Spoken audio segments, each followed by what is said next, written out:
Good morning बच्चों, कैसे हो आप सब लोग? I hope you all are fine. My name is Kripali Sisangiya and welcome students Saraswati group of education. बच्चों, अगले वीडियो लेक्चर में मैंने आपको चैप्टर नंबर 14 एक्सप्लेन किया था, राइट। हमारा जो अभ्यास दिया गया था टेक्स्ट बुक में, मैंने वो आपको एक्सप्लेन कर दिया था। आज मैं आपको चैप्टर नंबर 14 में जो अभ्यास पुस्तिका में एक्सरसाइज दी गई है वो कंप्लीट करवाऊंगी, राइट। तो आज का आपको होमवर्क भी पता चल ही गया कि आज आपको अभ्यास पुस्तिका में चैप्टर नंबर 14 कंप्लीट करना है, राइट। तो हमारे चैप्टर नंबर 14 का नाम है, हमारे चैप्टर नंबर 14 का नाम सच्चा मित्र।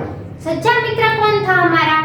यस, हमें इस चैप्टर में पत्र के माध्यम से हमने ये जाना कि पेट ने अपने बारे में हमें सब बताया, राइट। पेट कितने परोपकारी होते हैं उसके बारे में हमने सारी बातें जान ली, राइट। तो यहाँ पर हमारी अभ्यास पुस्तिका में पेज नंबर 53 पर हमें क्वेश्चन नंबर 1 और क्वेश्चन नंबर 2 दिया गया है, राइट। यहाँ पर आपको दिखाई दे रहा है वो पेज। उसमें पहला क्वेश्चन है कि एक वाक्य में उत्तर दीजिए। एक वाक्य में उत्तर दीजिए मतलब कि यहाँ पर आपको सिर्फ एक ही लाइन पे उसका उत्तर लिखना है, राइट। तो पहला क्वेश्चन दिया गया है, पेड़ लगाने से क्या लाभ होगा? पेड़ लगाने से क्या लाभ होते हैं ये हमें मालूम ही है। तो कितने कितने लाभ होते हैं? तो पेड़ हमें फल देते हैं, सब्जियां देते हैं, फूल देते हैं, लकड़ी देते हैं, छाया तथा स्वच्छ वायु प्रदान करते हैं। पेड़ हमें फल, फूल, सब्जियां, लकड़ी, छाया तथा स्वच्छ वायु प्रदान करते हैं। प्रदान करना मतलब कि हमें देते हैं, राइट। तो ये सारी चीजें हमें पेड़ से ही तो मिलती है, हमारे खाने से लेकर हमारी सारी जरूरतों को वो पूरा करते हैं। कपड़े भी तो हमें जो मिलते हैं वो भी हमारे कपास में से ही तो वो बनते हैं, राइट। तो यहाँ पर कहा गया है कि पेड़ लगाने से क्या लाभ होंगे, तो ये सारे लाभ तो हमें मिल ही रहे हैं। फल मिलेंगे, सब्जी मिलेंगी तो हमारे खाने पीने का इंतजाम हो गया। फिर लकड़ी, तो हमें लकड़ी घर बनाने में काम आएगी, हमारे घर का फर्नीचर बनाने के काम आएगी, राइट। तो लकड़ी भी हमें बहुत ही उपयोगी चीज लग रही है, राइट। तो पेड़ लगाने से इतने लाभ है। फिर दूसरा क्वेश्चन पूछा है कि हमारे जीवन के अभिन्न अंग कौन है? अभिन्न अंग मतलब कि जो कभी जुदा ना हो सके, राइट। मतलब કે અભિન્ન એટલે આપણાથી બિલકુલ અલગ ન હોય, આપણા જેમ કે જીવનનો એક હિસ્સો હોય તો એને અભિન્ન અંગ કહીશું આપણે। તો આપણા જીવનનો એવો મહત્વનો અભિન્ન હિસ્સો કયો છે? તો એનો આન્સર આવશે કે पेड़ हमारे जीवन के अभिन्न अंग है। मतलब कि हम जब से पैदा हुए हैं तब से लेकर हम जब मर जाते हैं तब तक के लिए पेड़ हमें बहुत ही उपयोगी होते हैं। कैसे कि जब हम पैदा हुए होते हैं तब हम जो झूला में झूलते हैं वो भी लकड़ी का बना हुआ होता है। फिर जब हमारी मृत्यु हो जाती है तब हमें जो चिता के ऊपर रखते हैं वो भी लकड़ी की ही होती है। तब से लेकर जन्म से लेकर मृत्यु तक हमें पेड़ बहुत उपयोगी लग रहे हैं, पेड़ हमारे बहुत उपयोग में आ रहे हैं। तो पेड़ हमारे जीवन का अभिन्न हिस्सा ही हुआ ना, राइट। तो पेड़ हमारे जीवन के अभिन्न अंग है। फिर तीसरा क्वेश्चन पूछा है, हमारे सच्चे मित्र कौन है? ये पेड़ का चैप्टर है तो हमें यहाँ पर पेड़ ही लिखना है कि पेड़ पौधे हमारे सच्चे मित्र हैं। पेड़ और पौधे भी हमारे सच्चे मित्र हैं क्योंकि पौधे से हमें फल मिलते हैं, फिर सब्जियां भी मिलती है। तो पेड़ पौधे हमारे सच्चे मित्र हुए, राइट। हम उसको कितना भी नुकसान पहुंचा दे पर वो हमें हमेशा परोपकारी रहने की सीख देते हैं, मतलब कि वो हमारे ऊपर हमेशा उपकार ही करते हैं। तो पेड़ हमारे सच्चे मित्र हैं। फिर यहाँ पर क्वेश्चन नंबर 2 दिया गया है, उसमें लिखा है कि पढ़िए, बोलिए और लिखिए। मतलब कि यहाँ पर जो शब्द दिए गए हैं, यहाँ पर कुल 12 शब्दार्थ दिए गए हैं, वो आपको पढ़ने हैं, बोलने हैं और लिखने हैं। मतलब कि देख देख कर ही लिखना है, इसलिए मैंने ये पीडीएफ में आपको लिखा हुआ नहीं भेजा है। आपको क्या करना है, जहाँ पर कुट्टी लिखा है उसके नीचे ब्लैंक प्लेस दी गई है, वहां पर आपको देख कर कुट्टी लिखना है, राइट। तो इसे सारे शब्दार्थ देख देख कर लिख लेने हैं, राइट। तो पहला शब्द है कुट्टी। वृद्ध। यहाँ पर बच्चों ऐसे शब्द है जो थोड़े हार्ड लगेंगे हमें बोलने, पर हम उसको पढ़ने की प्रैक्टिस करेंगे तो हमें ये आ जाएंगे। फिर लक्ष्य, यहाँ पर सभी शब्द जो है वो संयुक्त शब्द दिए गए हैं, मतलब कि संयुक्त व्यंजन से बने हुए शब्द दिए गए हैं, इसलिए ये हम थोड़े डिफिकल्ट लगेंगे, पर यहाँ पर बार बार आएंगे तो हमें समझने में आसानी रहेगी। इसलिए तो यहाँ पर अभ्यास पुस्तिका में क्वेश्चन दिया गया है। लक्ष्य, फिर अभिन्न, फिर ओढ़ने, फिर प्रदूषण, दोस्ती, खट्टे, मनुष्य और अवश्य। ये सारे शब्दार्थ आपको एक बार तो लिखे हुए दिए ही है, आपको दूसरी बार ये सारे शब्दार्थ लिखने हैं, राइट। तो ये था हमारा पेज नंबर 53, इसमें कोई क्वेरीज नहीं होंगी। अब आता है पेज नंबर 54। पेज नंबर 54 में क्या दिया गया है, क्वेश्चन नंबर 3 यहाँ पर आपको दिख रहा है। उसमें क्या है कि चित्र देखिए और दिए गए शब्दों की सहायता से पिता पुत्र का संवाद लिखिए। यहाँ पर आपको एक चित्र दिया गया है, चित्र को देखकर आपको संवाद पूरे करना है। संवाद मतलब કે એની વચ્ચે જે વાતો થઈ છે એ તમારે લખવાની છે, પણ કેવી રીતે? તો જો તમે ચિત્રની ઉપર પણ તમને એક આખું બોક્સ આપેલું છે, એમાં શબ્દો આપેલા છે, તો એ શબ્દોનો આપણે ઉપયોગ કરી અને આપણે વાક્ય બનાવીશું। તો બાળકો આમાં તો તમને સંવાદ થોડા થોડા લખેલા આપ્યા છે, પણ એવું પણ થઈ શકે કે ચિત્ર આપેલું હોય અને તમારે જાતે જ આનો આખો સંવાદ બનાવીને લખવાનું હોય કે જેમ કે હું ખેડૂતનું ચિત્ર આપી દઉં અને તમારે ખેડૂતનું આખું ચિત્રનું વર્ણન કરવાનું, ખેડૂત શું કામ કરે છે, ચિત્રમાં જે વસ્તુ આવતી હોય એ દરેક વસ્તુનો ઉલ્લેખ થઈ જવો જોઈએ, રાઈટ। અને આમાં જેટલી લાઈન લખવાની કીધી હોય એ પણ તમારે લખવી પડે। તો હવે આપણે ક્વેશ્ચન નંબર 3 ની શરૂઆત કરીએ। આમાં આપણને બોક્સમાં જે શબ્દ આપેલા છે એ પહેલા હું તમને રીડ કરીને સમજાવી દઉં।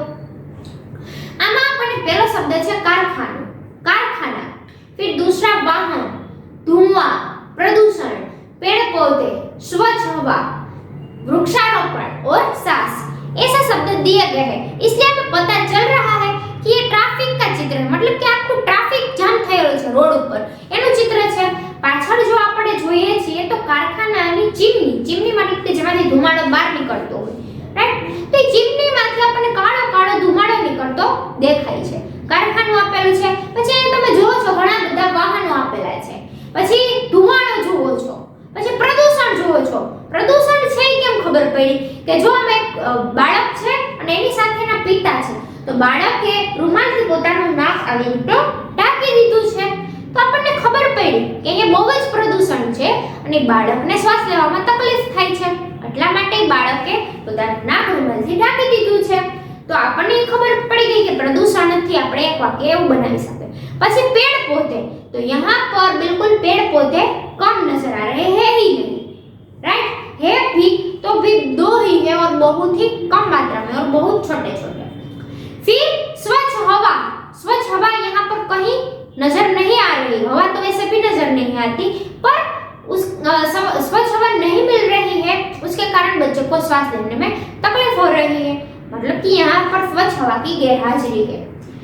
वृक्षारोपण, वृक्षारोपण के बारे में भी हमें लिखना है और सांस लेने में भी तकलीफ हो रही है।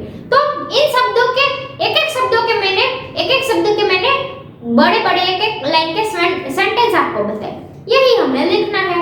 तो यहाँ पर आधा संवाद तो दिया ही गया है, हमें पूरा संवाद लिखना है। चित्र में तो आप देख ही रहे हो पिता पुत्र है और पूरा रोड का चित्र दिया गया है। तो पहला हमें रोहन मतलब कि उस लड़के का नाम रोहन है। तो रोहन बोल रहा है पिताजी इतना धुआं कहाँ से आ रहा है, ये लाइन दी गई है। वो अपने पिताजी को पूछ रहा है कि पिताजी इतना धुआं कहाँ से आ रहा है, वो क्वेश्चन पूछता है। फिर पिता अपने बेटे को कहते हैं पिता और फिर डैश करके बेटा ऐसा लिखा गया है और एक लाइन 2 लाइन हमें दी गई है, हमें उसमें पूरा सेंटेंस लिखना है।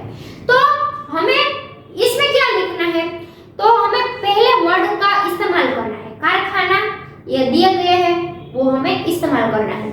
यहाँ पर हम लिखेंगे कि यह धुआं कारखाने की चिमनी से आ रहा है। चिमनी मतलब कि જેમાંથી બધો ગંદો ધુમાડો નીકળી જતો હોય, રાઈટ। તો એ ગંદા ધુમાડા જવા માટેની જે આપણને આવી રીતની દેખાય છે, આવી રીતના આકારની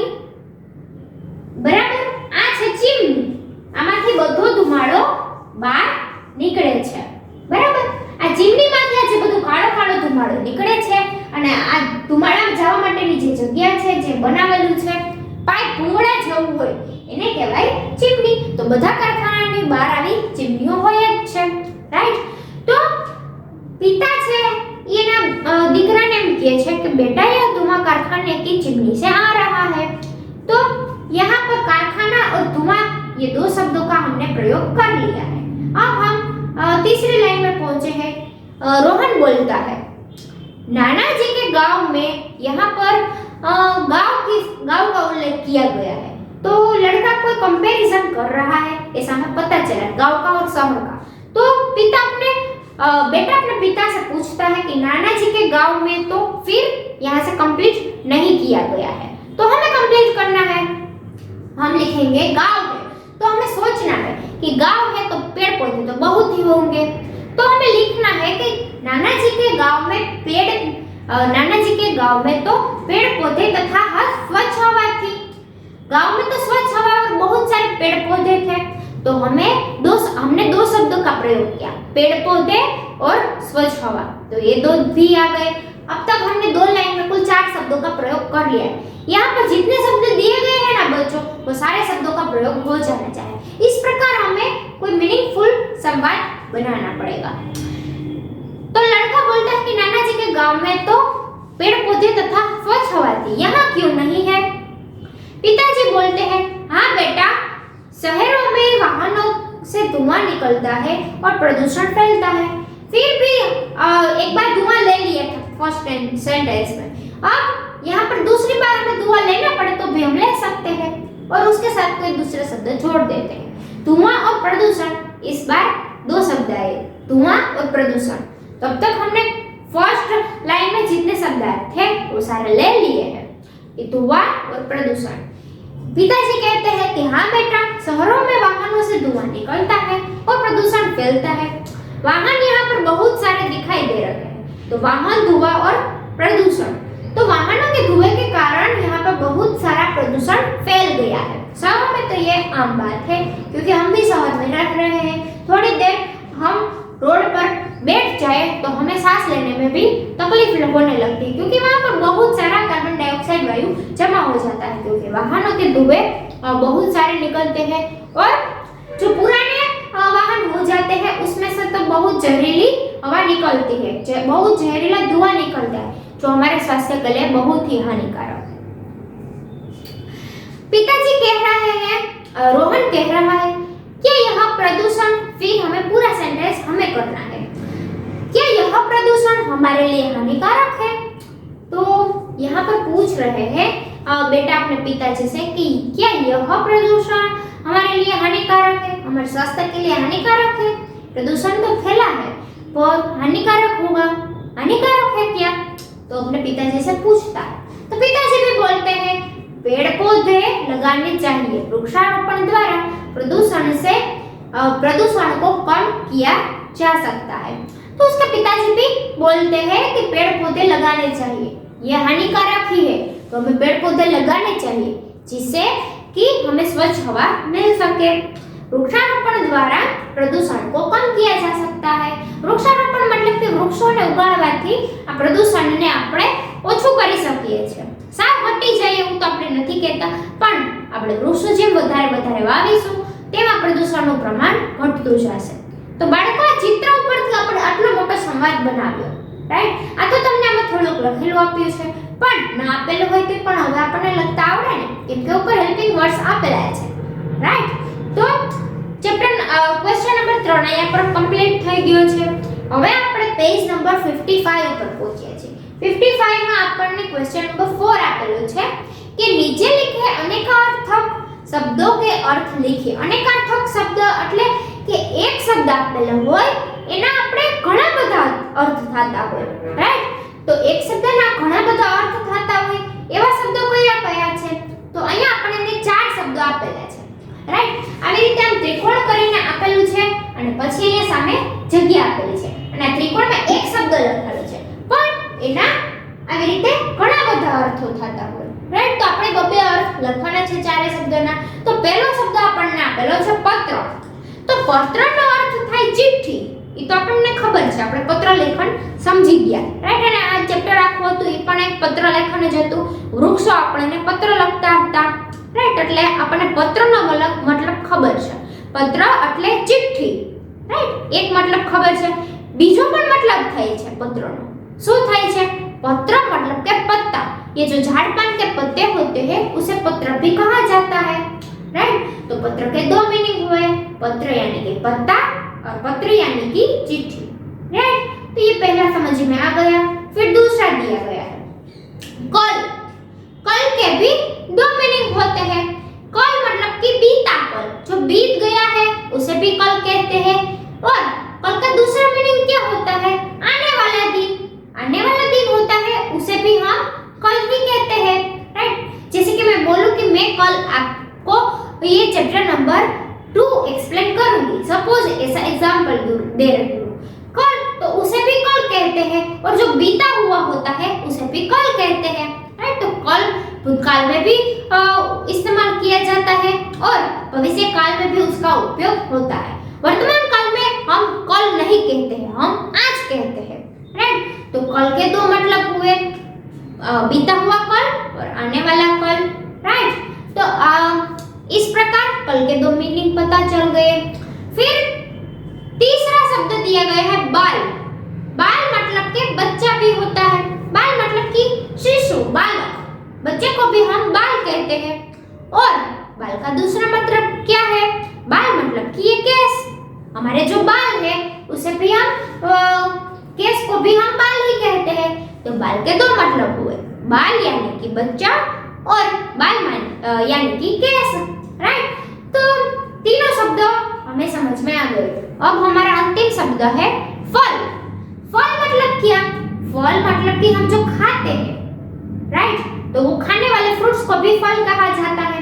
और फल का दूसरा मतलब होता है परिणाम, राइट. हम सीख में ऐसे कहते हैं कि हम जैसा करेंगे वैसा ही हम फल पाएंगे. फल मतलब કે પરિણામ, આપણે જે રિઝલ્ટ મળતું હોય એને પણ આપણે ફળ જ કહીએ છીએ, રાઈટ. આપણે ગુજરાતીમાં એમ કહીએ ફળ સ્વરૂપે. ફળ સ્વરૂપે मतलब ફળ એટલે ખાવાનું ફળ પણ અને ફળ એટલે આપણું રિઝલ્ટ પણ, રાઈટ. ફળ मतलब કે પરિણામ और फल मतलब कि खाने वाला फल, राइट. तो बच्चों ये तो बहुत अच्छी एक्टिविटी थी. ऐसे कई और शब्द भी है जिसके हम दो दो शब्द ढूंढ सकते हैं, राइट. एक शब्द के कई सारे अर्थ हो सकते हैं. यहाँ पर तो हमने दो ही लिखे क्योंकि दो हमें मालूम है, पर ऐसे कई शब्द है जिसके कई सारे अर्थ हो सकते हैं, राइट. तो ये था हमारा क्वेश्चन नंबर 4. अब क्वेश्चन नंबर 5 में दिया गया है कि शब्दों के आगे प्र लगाकर नए शब्द बनाएं. यहाँ पर ऐसे गोल राउंड में प्र लिखा हुआ है. तो इस प्र का इस्तेमाल करके हमें कई सारे शब्दार्थ बनाने हैं, राइट. तो कई सारे शब्दार्थ हम बनाएंगे. तो पहले प्र दिया गया है, फिर दान दिया गया है. तो दान के आगे प्र लगाएंगे तो प्रदान बनेगा. फिर दूषण के आगे प्र लगाएंगे तो प्रदूषण बनेगा. भाव के आगे प्र लगाएंगे तो प्रभाव बनेगा. फिर चार के आगे प्र लगाएंगे तो प्रचार बनेगा. कृति के आगे प्र लगाएंगे तो प्रकृति बनेगा. तो ये सारे शब्दों के मीनिंग भी है और आगे प्र लगाया तो एक नया शब्द भी बन गया. तो बच्चों ये 5वें नंबर के क्वेश्चन में भी बहुत अच्छी एक्टिविटी दी गई थी. ये भी हमने समझ ली. आपको ये सारा कंप्लीट करना है. फिर क्वेश्चन नंबर 6 दिया गया है कि आपको कौन कौन सा फल अच्छे लगते हैं उसके नाम लिखिए. आपको कौन कौन सा फल अच्छे लगते हैं? फल यानी कि फ्रूट, राइट. तो जो फल अच्छे लगते हैं उसके नाम लिखने हैं. तो यहाँ पर ऐसा लिखना है कि मुझे आम, पपीता, फिर केला, सेब, शरीफा, चेरी, अनार, लीची आदि फल अच्छे लगते हैं. तो आपको जो जो फल अच्छे लगते हैं उसके नाम लिख सकते हो. ना आए तो यहाँ पर जो दिए गए हैं वो भी नाम लिख सकते हो. आपको जैसे आप તમને સીતાફળ ભાવતું પણ તમને એનું હિન્દી નામ ન આવડતું તો આમાં જોઈ લ્યો, રાઈટ. તો આવી રીતે તમને ફ્રૂટ્સના નામ ખબર હોય પણ એનું હિન્દી નામ ન ખબર હોય તો તમે આમાંથી લખી શકો છો.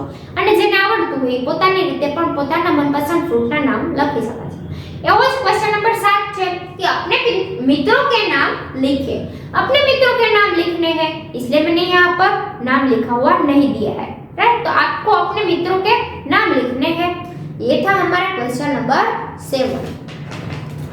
तो अब यहाँ पर हमारा चैप्टर नंबर होता है, राइट। तो अब मिलते हैं अगले वीडियो लेक्चर में नए चैप्टर के साथ। तब तक के लिए बाय बाय।